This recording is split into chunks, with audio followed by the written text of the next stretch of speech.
GS paper 1 सामान्य अध्ययन का ये बहुत ही शानदार क्लास होगी साथियों। पूरे वीडियो में साथ में रहना है आपको, ठीक है। ये इतना इम्पोर्टेंट क्लास होती है। आपने पिछला वीडियो देखा होगा, आप उसमें फीडबैक देना। और उसी में ये PYQ है, देखिए पूरा PYQ है इसमें। ये मैं चला रहा हूँ हिस्ट्री का, प्राचीन भारत, मध्यकालीन, और ये मध्यकालीन के बाद ये आ जाएगा आधुनिक में, ठीक है। और मैंने भी इसमें पढ़ाया था जैन धर्म। जैन धर्म के बाद मैं पढ़ाने वाला हूँ बौद्ध। तो बौद्ध पे आ जाते हैं। बहुत ही इम्पोर्टेंट क्लास होगी ये, शानदार, एकदम जानदार क्लास रहेगी। एक मिनट, मैं भी निकाल लेता हूँ।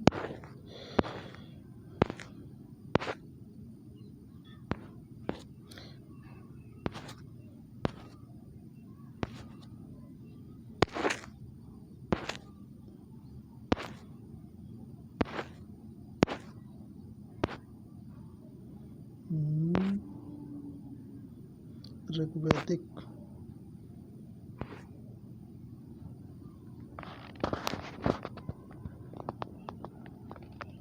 ये था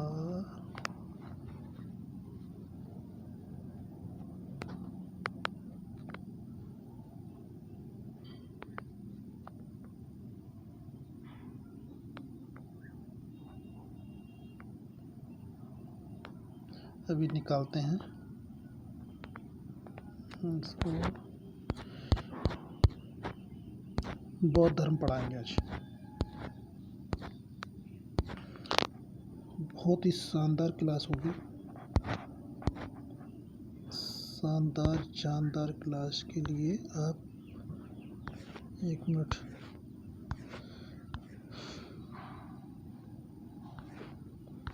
देखो पूरा पीसीएस का ही, और ये अब पीसीएस के अलावा और सभी एग्जामों में भी आने लगा है, क्योंकि जो परीक्षा का लेवल है वो अपग्रेड हो रहा है।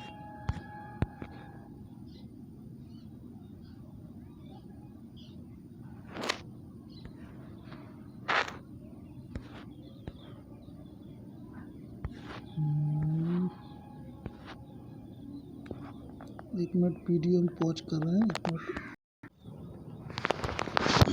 ये आ गया बौद्ध धर्म। बौद्ध साहित्य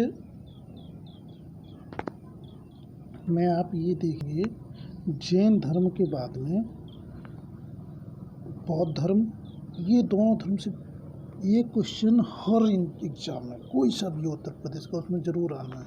उत्तर प्रदेश का नहीं, भारत का कोई भी एग्जाम होगा उसमें इससे क्वेश्चन आना जरूर है। तो आइए हम बौद्ध धर्म की शुरुआत करते हैं, ठीक है।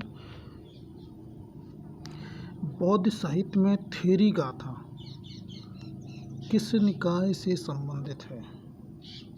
तो ये संबंधित है खुद्दक निकाय से। ये देखिए 23 में आया है, PCSJ 22 में, और ये 23 में ये क्वेश्चन आया हुआ है। ये देखिए,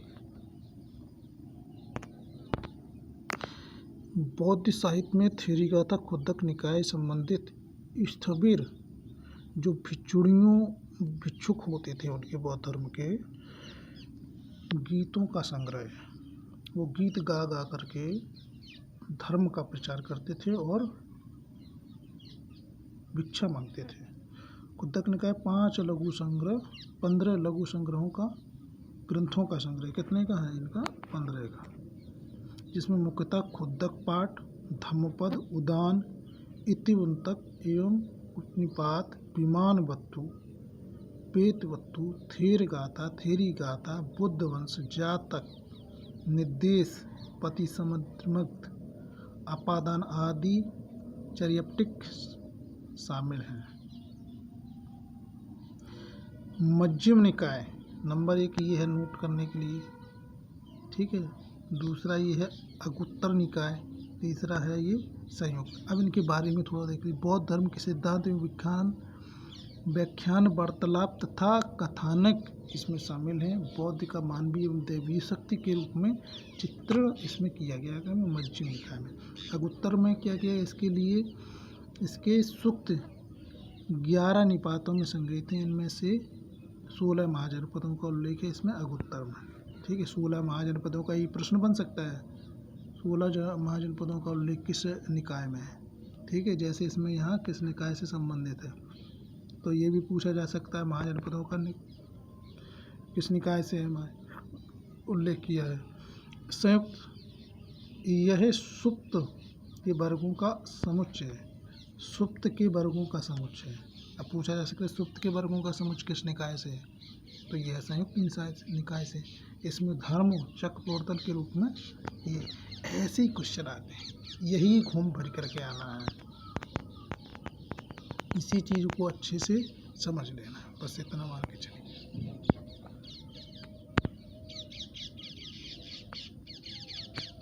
इसको इतना बार अभ्यास करना है, इतना बार करना है कि एकदम से रट जाए। ये जैन धर्म रट लो, बौद्ध धर्म रट लो, ये पीवाई को रट लो, और इनका ये जो एक्सप्लेनेशन दिया है, ये एक्सप्लेनेशन ये जरूर रटना, इससे ही क्वेश्चन बनेंगे।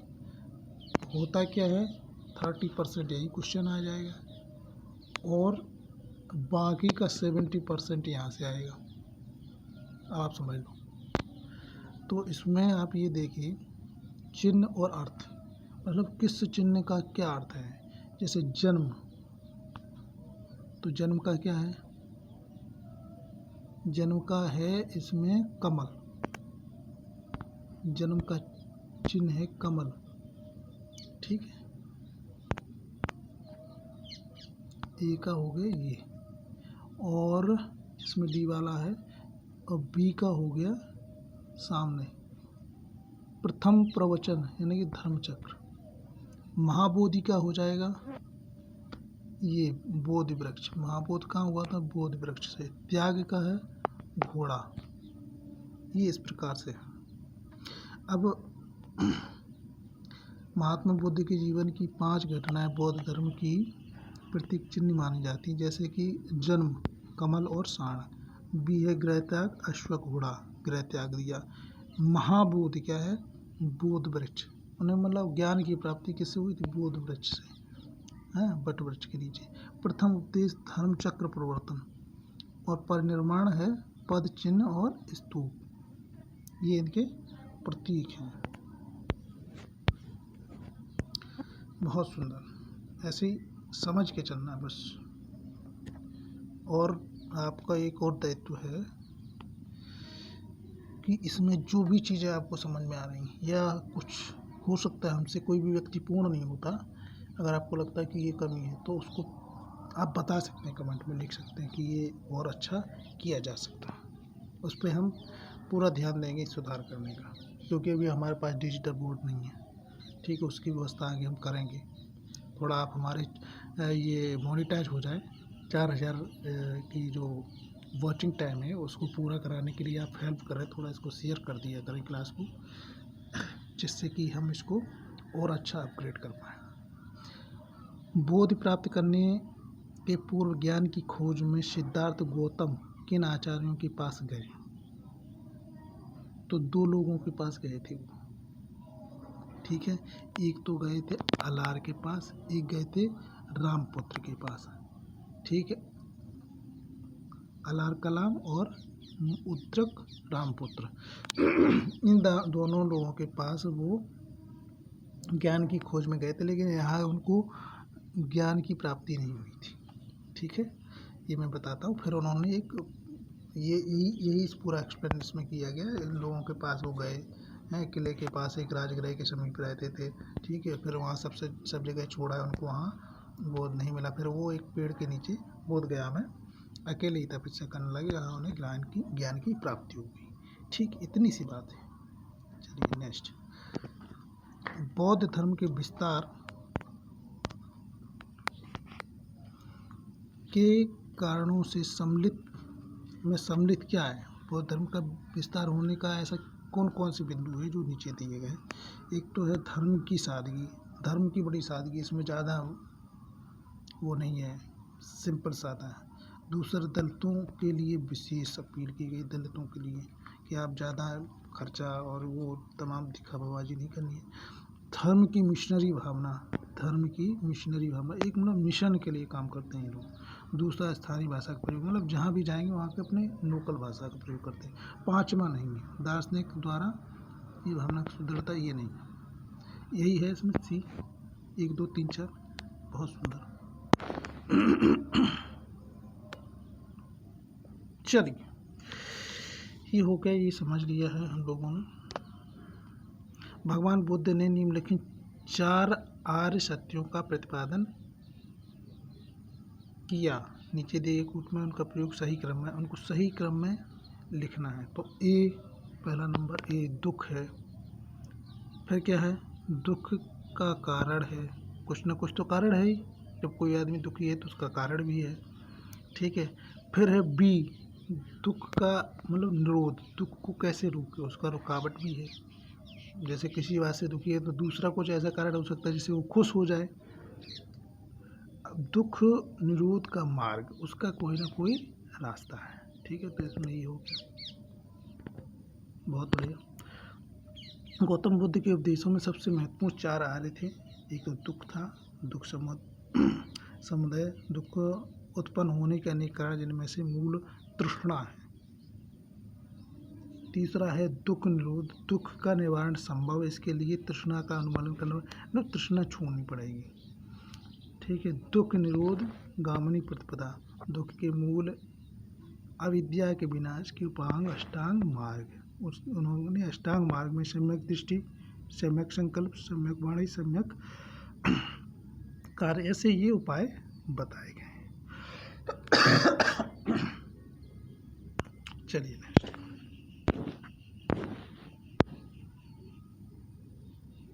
बहुत सुंदर। ये देखो, इसमें एक भी ऐसा शब्द नहीं है, ऐसे एक लाइन नहीं है जो उपयोगी नहीं है।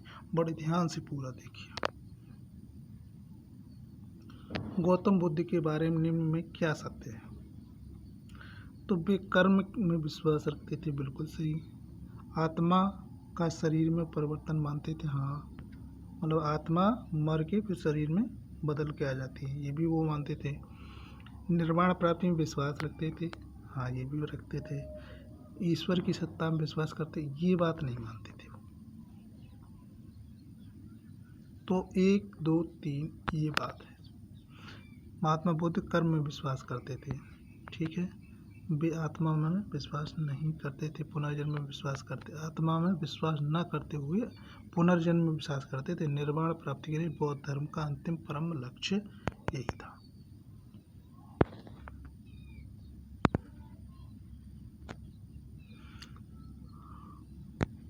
चलिए,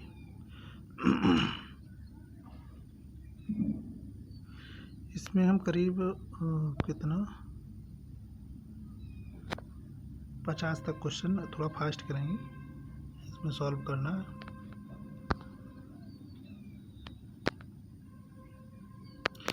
बौद्ध धर्म के विषय में निम्नलिखित में से कथन सही है।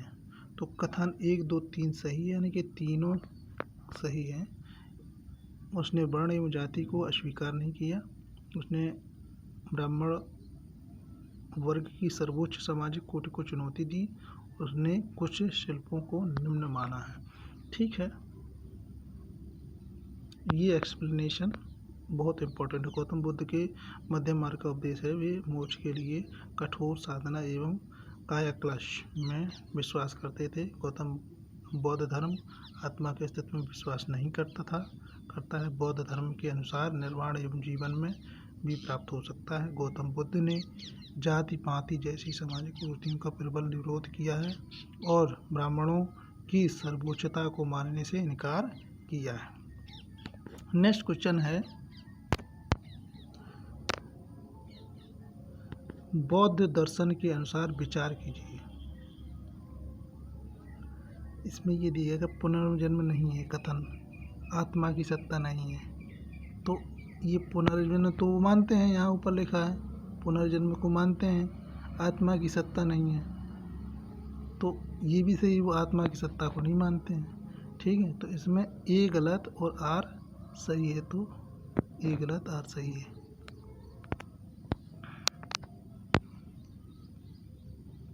चलिए, इसको एक्सप्लेन कर चुके हैं, अब ऐसा निम्नलिखित वाक्यों कोई दिक्कत नहीं है। निम्नलिखित वक्तव्यों पर विचार कीजिए और दिए गए कोट को सही चुनें। कुशीनगर मल्ल गणराज्य की राजधानी थी। दूसरा वहीं ये हो गए कथन, कुशीनगर मल्ल गणराज्य की राजधानी थी। और इसमें कारण बताया, महात्मा बुद्ध का महापरिनिर्वाण कुशीनगर में हुआ था। अब इसको एक्सप्लेन करना है कि ये बात कितनी उसके साथ में बैठ रही है। ये कोट वाला प्रश्न है। तो इसमें ये बात जो कह रहे हैं कि थी, ये तो बात सही है, दोनों सही है, लेकिन उस बात का एक्सप्लेन नहीं कर रहे हैं, व्याख्या सही नहीं कर रहे हैं उस चीज़ की। गौतम बुद्ध का धर्म प्रचार करते हुए मल्लों की राजधानी पावा पहुँचे थे। यहाँ चुंद नामक लोहार में आम्र वाटिका में ठहरे थे। भयानक आम्र वाटिका में ठहरे थे। उसने बुद्ध को भोजन कराया, जिससे उन्हें रक्तचार हो गया और भयानक पीड़ा हुई। इसी वेदना को सहन करते हुए वे कुशीनारा पहुँचे, जहाँ उन्होंने 483 ईसा पूर्व उन्होंने 80 वर्ष की आयु में शरीर को त्याग दिया। इन्हें बौद्ध धर्मों का महानिर्माण कहा गया। मल्लों को अत्यंत सम्मानपूर्वक मल्लों ने उनकी क्रिया संस्कार किया। मल्लों की दूसरी राजधानी पावापुरी थी। ये चीज़ है।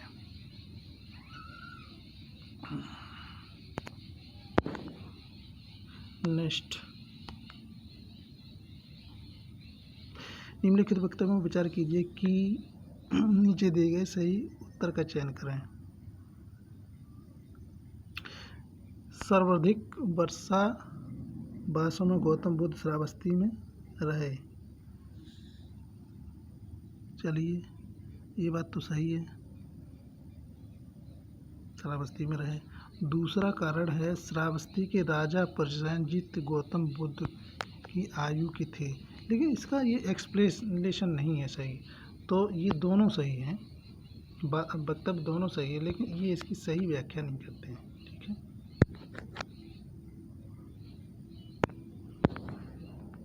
बुद्ध का जन्म कहाँ हुआ था? ये तो लुम्बिनी में हुआ था। ठीक है, सीधी बात है।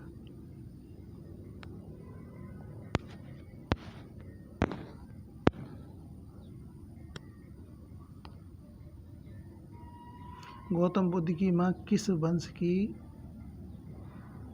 संबंध रखती थी? तो एक कोली वंश से रखती थी। ऊपर उसमें एक्सप्लेनेशन में भी दिया था। लुम्बिनी गौतम बुद्ध का जन्म स्थान, इसका समर्थन किसके एक अभिलेख में मिलता है? तो कहाँ मिलता है?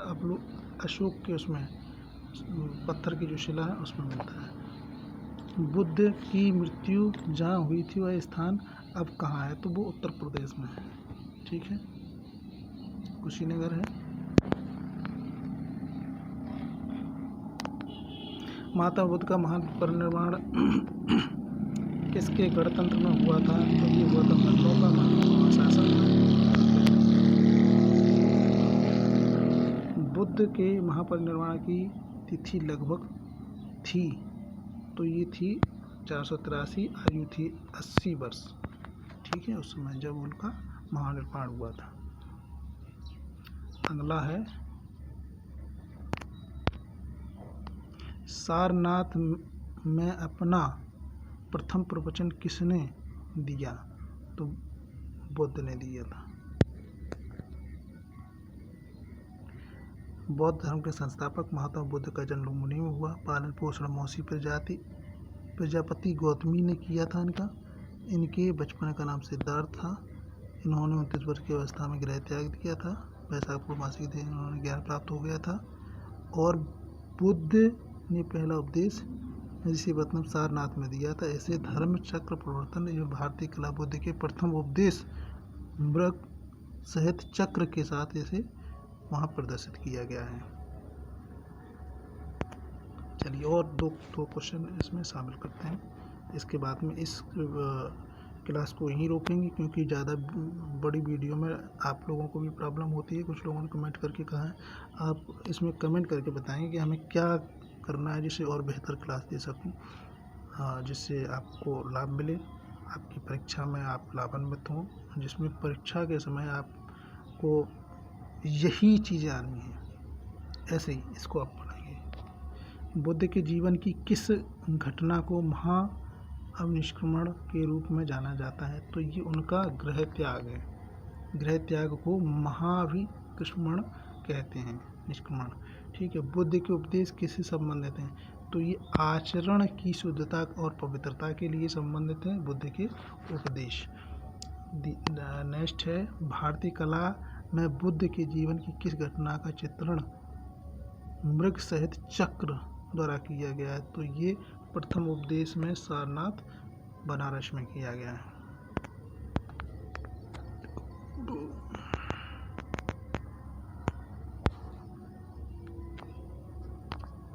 बुद्ध ने अपना अंतिम उपदेश निम्नलिखित में से किस शिष्य को दिया था? तो ये दिया था आपका सुभद्र को। कई बार आया बुद्ध ने अपने अंतिम उपदेश निम्नलिखित में दिया था। देख कितनी बार आया, देख 80 वर्ष जर्जित अवस्था में हिरण्यवती नदी के पार करके बुद्ध कुशीनरा पहुँचे, जहाँ उन्होंने अस्वस्थता की स्थिति में उन्होंने आनंद से कहा कि आओ मेरे लिए उत्तर की ओर सिर करके मंच तैयार करो, मैं क्लांत हूँ, लेटूंगा। भिक्षु उपवास में चलना शुरू कर दिया। उसी समय बुद्ध आनंद से कहा कि कुशीनरा मल्लों के अंतिम समय में सूचना दें। सूचना मिलते ही मल्ल इकट्ठा होने लगे। उसी समय कुशीनरा सर्वण सुभद्र नारा अभक्त होकर के अंतिम उपदेश प्राप्त किया। बुद्ध सर्वाधिक उपदेश 21 श्रावस्ती में थे। ठीक है। अब आगे इतने ही यही इम्पोर्टेंट क्वेश्चन है। एक बहुत ही इम्पोर्टेंट क्लास है, आप उसको पूरा देखिए और हमें लाइक, कमेंट और शेयर का सहयोग करिए, जिससे कि हमारे 4000 जो इसका वॉच टाइम है उसको पूरा करवाइए। इतना आपसे सहयोग हम चाहते हैं। धन्यवाद।